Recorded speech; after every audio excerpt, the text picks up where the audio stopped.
Hi, I'm enjoying making those short movies for you very much. This is kind of a review, this is kind of detail, and the part I'm enjoying most is to interact with you. So this week I got a request from Cindy, and Cindy is kind of confusing how do you make one to the right and how you make one to the left using the Portuguese style of knitting. Actually, the style doesn't have much to do with, but I'm gonna show you how I do it. And there are two ways of doing make one to the right and make one to the left, depending on what book, what sources you look. So I'm gonna show both ways, and I'm gonna show which one is my favorite, okay? So again, this is a way of increasing, make one to the right, make one to the left. Let's do it. Okay. So here, what I'm going to show you first, it's what happens to the yarn when you make one to the right and make one to the left.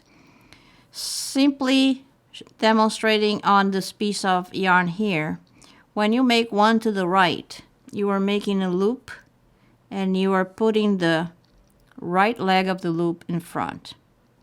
And when you're making to the left, then you're putting the left leg of the loop in front. So this is a bigger way for you to see what I'm going to show you in the needles now. So let's do that on my knitting. Like I said, there are two ways of doing this, okay? The first way is that people say you pick up the strand that is in between two stitches, and you are going to pick up from this side. And now if you look my loop, this is the left leg crossing. So this would be make one to the left. Okay? I'm going to let this go again. And now if I cross the other way, picking up, and it helps if you have sharp pointy needles to do this.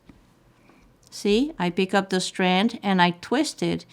And as I twist it, I put the right leg of the loop in front. So that would be one way of making one to the right, making one to the left. I hope you could see this well.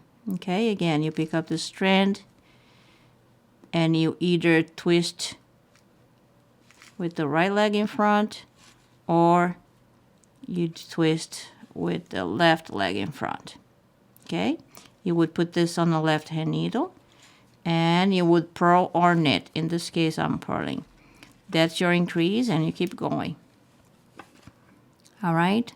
I don't do that way. I think it's, if you don't have a sharp pointy needle with you, you might struggle and you might split the yarn when you do that. So to me, I just use my index finger and I put a loop on the needle, just like a backwards cast on. Okay? In this case, I made a loop with the left leg crossing, but I don't even pay attention to that. I always make the loop the same way and I keep going.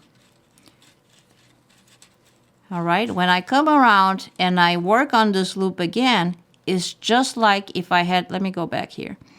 It's just like if I had pick up the strand in between the stitches. See? And then you're going to work in the next round or in the next row. And again, I don't pay attention, but you could do the same thing. You could twist this with the left leg on the front or right leg in the front. I think this is a much easier way to do it. So again, let me show you. When I see make one, for example, when I do gussets for mittens, that's how I increase. Make one. Make a loop and let it go.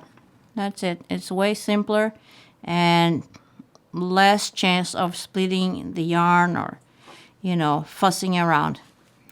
So here we are. Make one to the right and make one to the left. Two ways of doing the same thing.